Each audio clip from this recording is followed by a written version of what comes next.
Good afternoon, everyone. The speaker with us today is Professor Rajani Rai B, who is working as Assistant Professor in the Department of Electronics and Communication Engineering at Vivekananda College of Engineering and Technology, Puttur.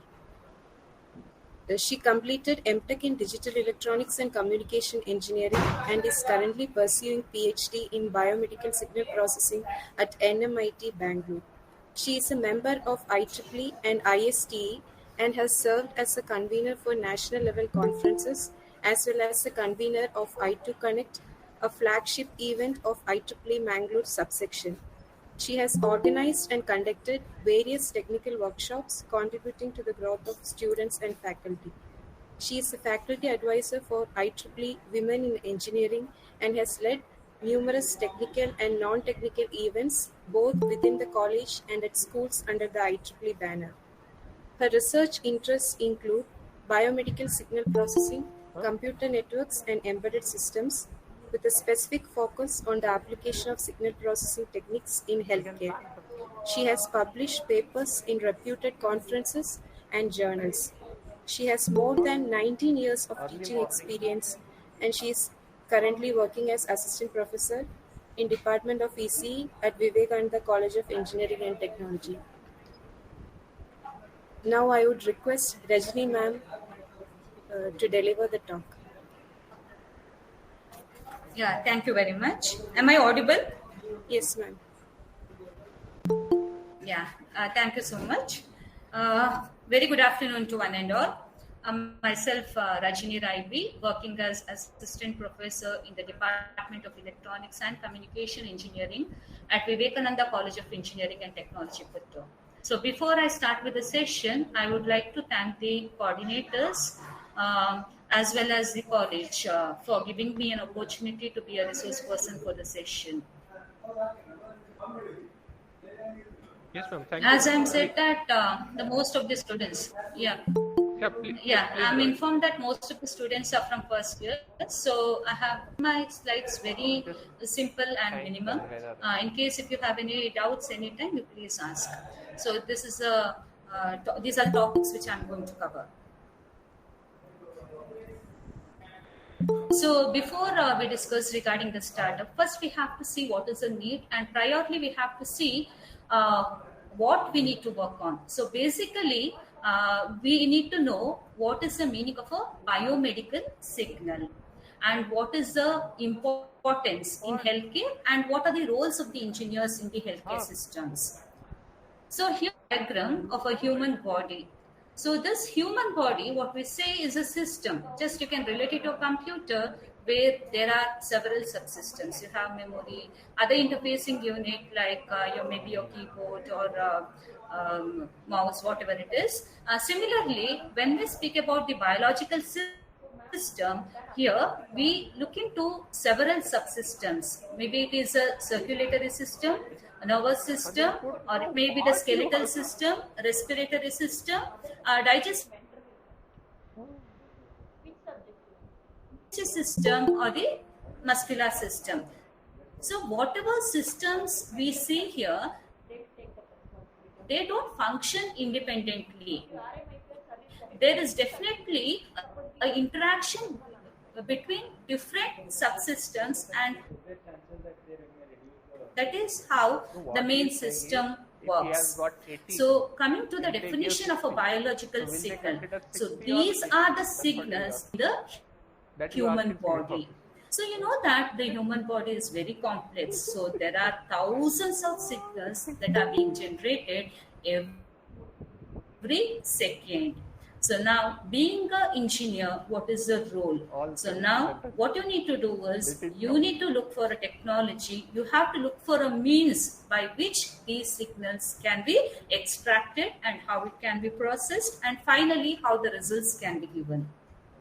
So what is the nature of the biomedical signals? So when I'm speaking regarding the biomedical signal, I'm going to relate the biological concepts along with the technical concepts. So being an engineer, you might feel like why there is a need for understanding the human system in a technical area, because we are relating the signals that is generated in the human body with the technical concept. So definitely there is a need to technical signal in terms of acquisition, like what I'll be busy with are the taking signals that photo is videos, so generated in I the don't human body, see how your it is being processed, your life first year wise. and finally what are the results and how the results are given to the end user. So when we speak about the different forms of biomedical signals, basically there are three types. One, it is a physical in nature, or it may be in electrical form, or it may be in a biochemical form. So let us consider a simple example. How Suppose you're feeling feverish. So what do? You ask your friend there is or a parents guideline given, to no? just feel your forehead and say whether you have fever or not. Okay, so here, based on the body temperature, or you can sense the pulses and you can see the heartbeat, right? So these signals, they are in physical form and it falls under this category, which we will be discussing in detail. So we'll be more focusing on signal which is generated in the Is being made of. human No, heart only you will get, and no, because you are is saying, no, extracted from the you'll be human getting. brain. And here, see, you get to know everything the signal that is being generated by the muscle signal. So next one is biochemical in nature. So the blood sugar level is required, or you're going to check the hormone levels. So basically, we say the biomedical signals, it falls under these three categories, and I'll be dealing with the electrical form of the signal. For 6th sem, they have So CIN, madam. basically, how For to 6th sem, they sense have these CIN. biological Why these signals. people are saying they have So CIN? when we speak in terms of measurement, we can say either qualitative or quantitative. You video calling, no? So what is the meaning of this? So qualitative, earlier I gave you an example of measuring the fever, like how just by touching the forehead. So qualitative form, like you can just say whether a person has fever or not, but you cannot say how much fever or what is the temperature associated with it. That is not known. This is called as qualitative way. And quantitative manner means you have numbers associated to it. Maybe you're measuring with a thermometer, you can say what is the temperature, whether a person has fever or not. This is quantitative manner. Okay, so once again I repeat, in a quantitative manner, you have numbers associated with it. Similarly, next, when we speak in terms of function of time, it can be either continuous or it can be discrete. So, when a patient is in an ICU, there is a need for continuous monitoring of the signal, right? So, here the signal is monitored continuously and we make a note of it. This falls under continuous signal. Okay, now let us consider an example where a patient is admitted in case there is no need Yeah, for yes, madam. monitoring the signal continuously at regular intervals of time. Maybe there's a nurse who's going to monitor the signal in the Okay, morning, ma'am, we'll check it. afternoon, and evening, like thrice a day. At discrete intervals, if you take, also it is sufficient. So when there is a need, we can So, switch over yeah, to the in my continuous monitoring, institution, else we Saturday, can right, switch nothing over is to there, the no? Hours for. discrete So, anytime time you need, okay, signal. ma'am, then So Saturday. here you see I an will. example of Better, ma'am, will be most of. temperature Yeah, yeah, better. recording Okay. where continuously the temperature has been measured and it is being recorded. So next we'll see how the physiological activity is related to the signal. So here I have taken the example of a ECG wave. No, ma'am. He must be from the K. When I say ECG, you might be aware of this. You would have seen this PQRST. RST, it is an electrical signal functionality of. We are going to see the interconnection between wires. This is the anatomy of the heart. Here you can see. Here there is what is called as a natural pacemaker.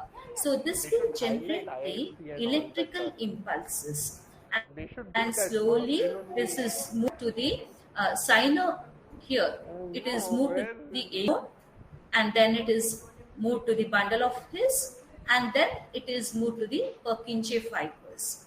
So here initially you find depolarization, and then you find the repolarization.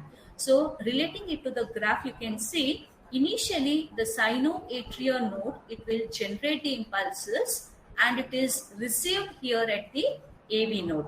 So here in the waveform you can see that is when this depolarizes, you can see a P waveform is being generated. Then as told, here the AV node, it will receive the signal, then it is passed on to the bundle of His, and then to the Purkinje fibers, and you can see the ventricular depolarization takes place. So here there is maximum contraction of the ventricles. So here you find the QRS waveform, and you can see there is highest, the amplitude of R is maximum. That means the ventricular depolarization is maximum at this point. Then you can see slowly the ventricles, it starts relaxing. So it will come to the, so the ventricles are repolarized. So you